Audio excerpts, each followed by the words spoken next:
Morjesta sahahuoltohommissa.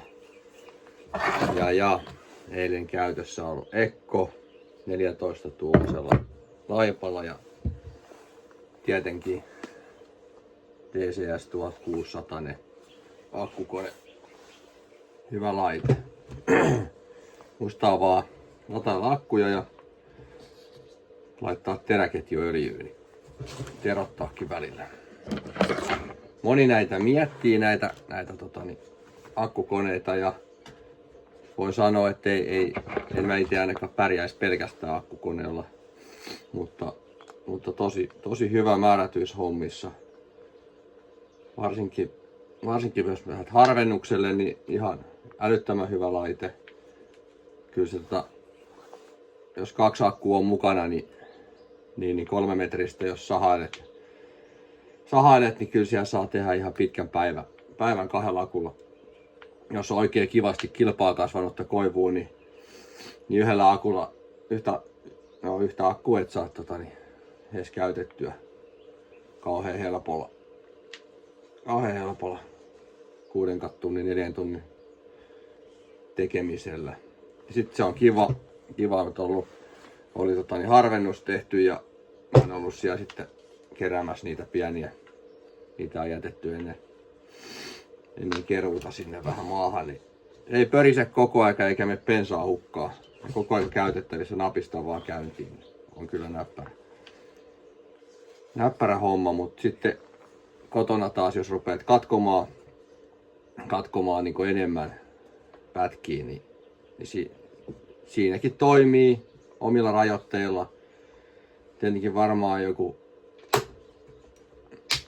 normaalin teetmökkipuut, niin kyllä se pärjää todella hienosti, ihan siis loistavasti ja ottaa vähän olutta siinä, mutta jos nyt ajattelet, että sulla on oikein kunnon kasa, niin ei sitä. Se loppuu hyytyy akut ja kuumenee vehkeet, ei se ole tarkoitettu. Mun mielestä pitäisi aika tarkkaan sanoa, että näitä ei ole tarkoitettu oikeastaan niin kuin pihalle ollenkaan näitä sahoja. Että nämä on siellä metsässä ja siellä ne pitäisi pysyä ja on kiva käyttää. Ja sitten tietenkin tulipalovaara-aikaan on hyvä, että ei ole sitten ongelmaa, että se täytyisi pelkää, että syttyy palamaan. Mutta sitten yksi mikä tässä on tosi tärkeä on tämä kotelo, eli sellaisen on havainnut, että tämä kerää ainakin tämä 1600 tämän vanhemman mallin. En ole nähnyt vielä 3,5 tonnista koteloa, onko ne tätä kehittänyt. Toivottavasti jo olette Ekkolla kehkinyt tähän vähän kehitystä. Tämä kerää siis ihan karmea, pakkaantuu tänne tämä kama. Ja mä epäilen, että sen takia välillä loikkaa niin kuin ketjupaikalta. Muutamia ketjuja mennyt kun en ole tajunnut, että se puskee sen täältä sitten irti jotenkin, kun tää menee niin tukkoon tää. Eli aina kun käy kotosalla, niin vaikka muuten ei tarvitsisi ottaa terää irti eikä terottaa koneella, niin puhaltaa ilmalla tyhjäksi. Ja pakkaantuu tänne ihan niinku semmoiseksi kovaksi kököksi. Jotenkin tässä ei mun mielestä noissa polttomoottorikoneissa ole mitään tämmöisiä estoja. Täällä on tämmöiset, mä oon koittanut vähän näitä viilata näitä, että se pääsisi se kama täältä tulee ulos täältä. On muutamia outoja esteitä täällä matkalla, että tavara ei tule täältä oikein kaikki ulos, kertyy tänne. Mutta se on niinku oikeastaan ainoa miinuspuoli sitten tässä koneessa. 1.1 ketjulla mennään 14-tuumainen laippa hyvin vie kyllä tää ihan vastaa semmoista jotain 1.6 1.8 kilowattista konetta niin ehkä niin kuin omaan käteen ei kumminkaan ihan ole samanlainen kuin niin tässä tää oikeastaan kilpaileva mun tallissa kilpaileva kaveri eli tää vanha 339 niin mä en tiedä mikä tästä niinku tekee sit sen, että tää jotenkin tuntuu vaan niinku. Ehkä tätä on vähän enemmän kehitetty tonne rankamettalle, tätä konetta mietitty. kuin sitten tätä Ekkoa.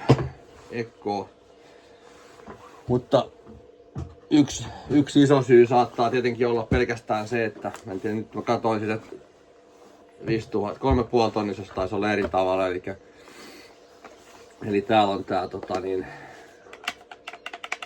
toi kaasuhomma, niin pitää aina painaa, että pääsee painaa kaasua. Se kyllä niinku onnistuu, mutta jos on vähän paksu hanska kädessä tai rukkanen, niin sitten se vähän. Ja sitten pieni välillä tulee painettua tosta kiinni kone, kun se on tossa vieressä. Niin peukalolla tosta nykkästyä Mut ehkä kun se on tässä olisi, mun mielestä tän saa siinä uudessa mallissa lukittua. Ja sitten se lähtee aina tästä päältä käyntiin. Niin silloin jotenkin tästä, vaikka se on pikkujuttu, nyt kun sä teet tuo tuntia töitä, niin jotenkin se ei ole niinku se ei ole vaan sujuva. Joku tässä on semmonen vähän pieni. Leikkaa hienosti, toimii hienosti. Ja kiva hiljainen kone. Ja on tullut mulle ihan vakiokäyttöön tuo nyt mettällä. Et melkein ekana otan ton. Ekkon aina käteen. Ekkon aina käteen. Aika paljon säästää polttoainetta. Nyt olin tossa 6 tuntia ja 4 tuntia. Ja kerran latasin akun siinä 10 tunnin aikana. Tietty paljon tulee raahaamista. Saha seisoo. Siirtelee niitä puita siellä mettässä, puuhailee. Niin. Mutta kyllä siihen nyt 10 tuntia olisi joku tankillinen pörissy vieressä. Eikä vaikka olisi kuin välillä sammutellutkin. Niin. Mutta sillä tavalla ihan näppärä laite. Ja sitten tuolla nyt sitten akku latautuu. Pöristelee menemään. Ei onnistunut mun inverterillä autossa, en saanut ladattua, pitäisi hommata parempi inverteri, mutta 2 akulla mennyt, niin ihan hyvä laite. Mutta just niinku kun ehkä pitäisi korostaa tosi paljon sitä, että kun akkusahoja kehutaan ja haukutaan ja myydäänkin paljon, mutta se, että mihin niinku käyttöön se tulee, niin se on kaikista tärkein mun mielestä tässä olen tehnyt nyt kauheita tuntimääriä mettässä ja pihalla ja sahannut kaikenlaisilla vehkeillä ja niin on hyvä laite. Kaikki pihapuut tästä itse on tällä katkonut ja tehnyt. Et jos nyt kaadat yhden koivun pihalta, niin kyllä sä tällä katkot. Ei siinä niinku ongelmaa siinä kyllä tuu. Pari akkua löytyy, niin toimii. Mutta sitten kun sun rupeaa olemaan se kasa pihalla, missä sun pitäisi ruveta tekemään vaikka tuommoista parikymmensenttistä kuitua tai jotain tuosta, niin vedät satoja katkoja, niin siinä se on 20 minuuttia, 30 minuuttia maksimissaan.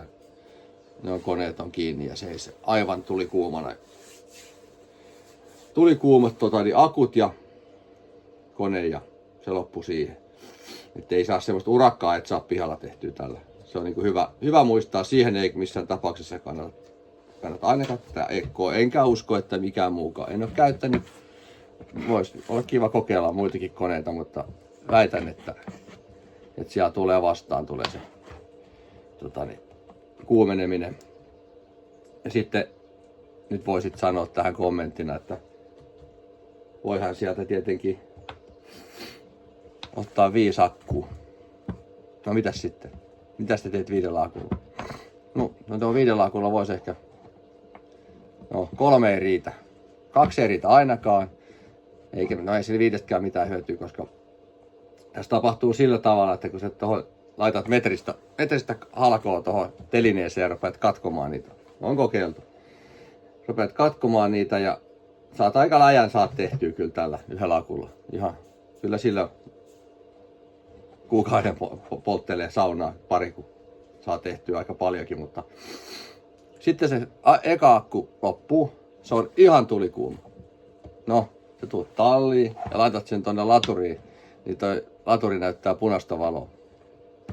Eli sä et pysty lataamaan sitä akkua. Noniin, sä otat seuraavan akun sitten, mitä sulla on siellä, laitat sen koneeseen tuurilla, jos ei ole ihan vähän jos pidät juomataukoja, niin saatat saada sen toisenkin akun ajettua sileeksi.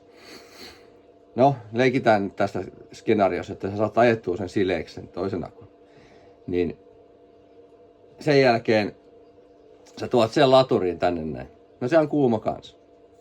Ja se on edelleenkään, sä oot käynyt hypännyt katsoa tallissa, että olisiko se edellinen akku jo sen verran jäähtynyt, että se on, voit lataa sitä. Mutta ei ole. Eli sä ehdit ajaa sen toisen akun tyhjäksi ennen kuin sä saat edes sitä ensimmäistä akkua laturiin. Eikä sekään ole tässä se suurin ongelma loppujen lopuksi. Jos sulla olisi vielä kolmas akku, niin tää kone, tää moottori on nyt niin kuuma, että se ei anna sun tehdä enää töitä.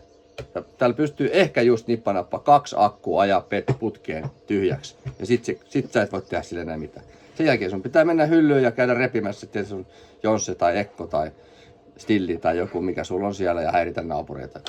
Mitä sä et olisi halunnut tehdä, kun susta olisi kiva vähän ollut vaan tehdä akkukoneella. Loppuu se homma. Eli ei se niinku pihalla urakassa tää ei toimi. Mutta muuten niinku ihan loistava saha käyttää ja leikkaa piru hyvin. Terä on terässä ja suosittelen niinku niillä varauksilla. Ei ole jatkuvaan katkomiseen tarkoitettu. Kuumenee kovassa käytössä. Loppuu niinku tekeminen. Ei ole urakkasaha, mutta kun lähdet metsään, kaadat puun, karsit, katkot 3 metrin siellä. Niin ihan hyvä ja leikkaa ihan, kyllä sillä kaataa ihan mitä nyt 14 sillä kaataa, jos on 40 kuutioinen moottorisaha on muuten, niin kyllä tää sen tekee, mitä sekin tekee ihan helposti.